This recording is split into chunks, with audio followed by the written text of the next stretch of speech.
आज मैं आपको ऐसी राज की बात बताने जा रहा हूं जिसके बाद मेरी गारंटी है कि दुख तो आपके पास नहीं रहेगा, रोग मुक्त हो जाएंगे, किसी तरह का दुख आपके पास नहीं रहेगा। लेकिन इसको ध्यान से सुनना। बहुत लोगों ने बार बार पूछा है कि एक बार दोबारा से बताओ, एक बार दोबारा से बताओ। मैंने बहुत पहले ये बात बताई थी।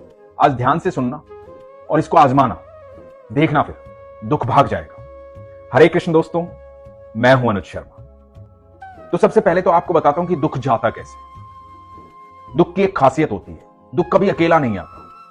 दुख आता है ईश्वर को साथ लेकर आता है, और इतना भोला होता है कि उसको पता नहीं होता कि मेरे साथ ईश्वर चल रहे हैं।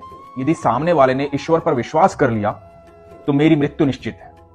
इतना भोला होता है दुख। तो पहली चीज तो आप ये समझ जाओ कि आपको ईश्वर पर विश्वास करना होगा, क्योंकि आपकी जो मुस्कुराहट है वो दुख का अंत कर सकती है। दुख कितना भी शक्तिशाली हो, बस आपको मुस्कुराते हुए उस समय को गुजार देना है। अब जो मैं उपाय आपको बता रहा हूं, इस उपाय को करना हो तो उपाय को ध्यान से सुनना। सबसे पहले तो ये जो मंत्र है भगवान श्री कृष्ण का, कृष्णाय वासुदेवाय हरे परमात्मने प्रणतः क्लेश नाशाय गोविंदाय नमो नमः। भगवान श्री कृष्ण से आप ये प्रार्थना कीजिए, मंत्र का जाप कीजिए, लगातार जाप कीजिए।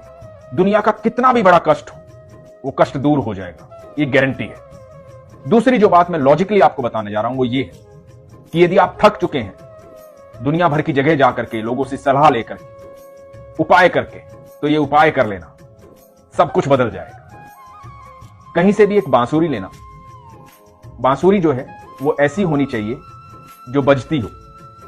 नॉर्मल बांसुरी मत लेना जो मंदिर के लिए दे देते हैं लोग, चढ़ा दो 10-20 रुपए की बांसुरी जो आती है वो मत लेना। एक अच्छी बांसुरी लेना, बांस की बांसुरी लेना। और यदि आपकी क्षमता है और अच्छी बांसुरी लेने की, चांदी की बांसुरी लेने की, वो आपकी क्षमता पर है, लेकिन बांस की बांसुरी लेना, क्योंकि बांसुरी वैसे बांस की ही होती है, फिर श्रद्धा की बात होती। तो बांसुरी लेना, और बांसुरी को टेस्ट मत करना, ना चेक करना, ना दुकानदार से चेक करवा।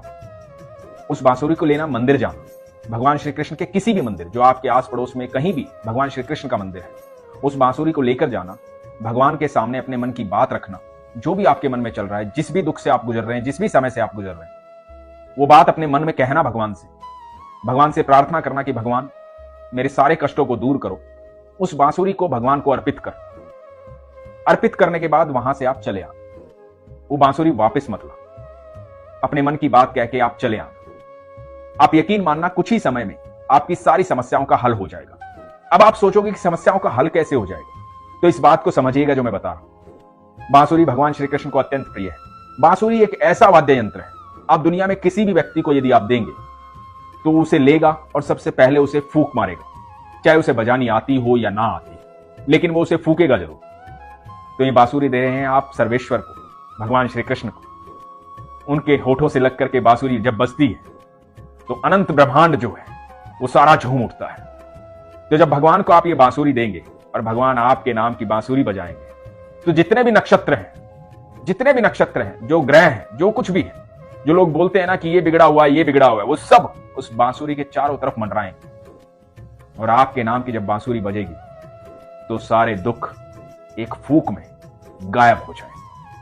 लेकिन ये जो कुछ भी करें आप विश्वास से करें। एक ही बार करना है, ऐसा नहीं है कि आपको लगातार जाके बांसुरी देनी है, एक ही बार करना। ध्यान से सुनिएगा इस बात को। तो एक बार जाइए, मन से बांसुरी देके आइए, उसके बाद विश्वास रखिए कि आने वाला समय आपका बहुत बेहतर होने वाला है। ये मैं गारंटी देता हूं कि सब कुछ बदल जाएगा, आपके जीवन में अच्छा समय आएगा। दूसरी बात है आपके प्रारब्ध।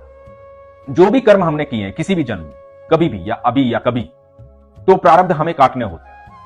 लेकिन ईश्वर का संग जो है उन प्रारब्ध को काटने में आपको सहूलियत देता है, आसानी देता है, क्योंकि ईश्वर जब आपके संग रहते हैं, दुख कितना भी बड़ा हो वो कमजोर हो जाता है। दुख को एक ही तरीके से आप कमजोर कर सकते हैं, ईश्वर पर विश्वास करके। तो आप भरोसा कभी मत तोड़िए, किसी की बातों में मत आइए। जब आप कमजोर होते हैं, आपका वक्त कमजोर होता है, आप दुखी होते हैं, तो लोग तरह तरह की सलाह देते हैं, लोग भिन्न भिन्न बातें करते हैं, ये कर ले, वो कर ले, ऐसा कर ले, वैसा कर ले। कुछ करने की आवश्यकता नहीं है, सिर्फ विश्वास रखने की आवश्यकता है। एक अत्यंत खूबसूरत प्रसंग आपको सुनाता हूं, ये सुनिएगा। इस प्रसंग से आपको समझ में आएगा कि कौन है कृष्ण और क्यों बातें करते हैं हम विश्वास की, और क्यों मैं कहता हूं कि वो सारे दुख हर ले। तो ये बात है महाभारत शुरू होने से पहले। महाभारत शुरू होने से पहले हुआ यूं कि भगवान 5 जगह मांगने आए पांडवों के लिए कौरवों से। भगवान ने कहा कि 5 जगह दे दो, तुम हस्तिनापुर चलाना, और वो 5 जगह पर अपना राज्य करेंगे। सब खुशहाली से रहेंगे, कोई दिक्कत की बात नहीं होगी, तुम खुश रहना वो खुश रहेंगे, क्या जरूरत है आपस में झगड़ा करने की। लेकिन शकुनी को यह बात सहन नहीं हुई। शकुनी ने दुर्योधन को कहा कि इसको बंदी बना ले, ये उनकी हिमायत लेकर आया है, उनकी तरफ से आया है, उनको हमारे राज्य से हिस्सा देना चाहता है। तो दुर्योधन ने बंदी बनाने के आदेश दिए। अब भगवान को कौन बंदी बना सकता है? अनंत ब्रह्मांड के मालिक हैं वो। पहली बार भगवान श्री कृष्ण ने अपनी थोड़ी सी लाइट दिखाई, पहली बार ये बताया कि मैं हूं कौन और किसे बंदी बनाने जा रहे हो, तुम हो कौन। तो भगवान ने जब ये दिखाया तो सब चौंक गए। भगवान को कौन बंदी बना सकता था? भगवान अपनी बात कह के चले गए। जब श्री कृष्ण अपनी बात कह के चले गए तो कौरवों के राजा धृतराष्ट्र ने ज्योतिषी को बुलाया, सबसे मिलकर के सलाह ली कि क्या करें, अब या तो युद्ध होगा या 5 जगह देनी पड़ेगी। तो ज्योतिषी ने कहा सुयोधन जो है, सुयोधन दुर्योधन का नाम था, दुर्योधन हम उनको उनके कर्मों के कारण कहते हैं। तो ज्योतिषी ने कहा जो सुयोधन है, सुयोधन की कुंडली में राजयोग है, दुनिया में कोई भी हरा नहीं सकता, निश्चित तौर पर राजा बनेगा, कोई रोक ही नहीं सकता, कुंडली में लिखा है। तो आप निश्चित तौर पर विश्वास रखिए कि आपका पुत्र ही राजा बनेगा, युद्ध कीजिए। और एक ज्योतिषी के कहने पर युद्ध शुरू हो गया। जब युद्ध शुरू हो गया तो 3 दिन बीत गए। 3 दिन बीत गए और कौरव निपटने शुरू हो गए। तो धृतराष्ट्र ने ज्योतिषी को बुलाया और ज्योतिषी को कहा कि तुमने कहा था मेरा बेटा राजा बनेगा, तो ये क्या चल रहा है? तो ज्योतिषी ने कहा कि महाराज अभी तो 3 ही दिन हुए, मैंने तो परिणाम की बात की थी, इंतजार कीजिए, सुयोधन ही राजा बनेंगे। 8 दिन बीत गए, आधे कौरव निपट चुके थे। जब आधे कौरव निपट गए, धृतराष्ट्र चिंतित था। विदुर भी बहुत कुछ बता चुके थे, संजय भी बहुत कुछ बता चुके थे। ज्योतिषी को फिर से बुलाया गया। ज्योतिषी को पूछा गया कि ये बताइए कि आपने कहा था कि मेरा बेटा राजा बनेगा, 8वां दिन हो गया है, आधे से ज्यादा कौरव निपट चुके हैं, अब क्या कहते हैं आप? अब क्या कहता है आपका ज्योतिष शास्त्र? तो ज्योतिषी ने एक बात कही, वो बात आप ध्यान से सुनिएगा। ज्योतिषी ने कहा कि वहां कोई है जो समय और परिधि से परे है, वहां कोई है जिसने नक्षत्रों की दिशाएं बदल डाली, कोई है वहां। तो विदुर ने कहा कि श्री कृष्ण है वहां, प्रभु है वहां। दोस्तों, सारे नक्षत्रों का स्वामी मेरा कृष्ण है, मेरा ठाकुर है। जहां वो होता है वहां कुछ नहीं होता है, और जो वो चाहता है वही होता है। इसलिए इधर उधर भटकिए मत, विश्वास कीजिए। आपको पता है कि महाभारत के युद्ध के बाद राजा कौन बना था, क्योंकि सब नक्षत्रों का स्वामी मेरा कृष्ण है।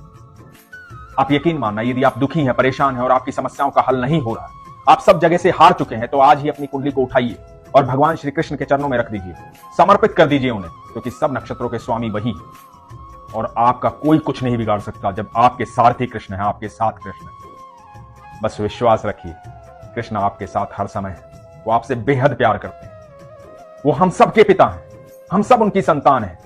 हम इधर उधर भटके ना, इस सफर का आनंद लें और विश्वास रखें अपने पिता पर। बस यही तो मैं कहता हूं कि अपने विश्वास को मजबूत रखिए, अपना ख्याल रखिए। हरे कृष्ण।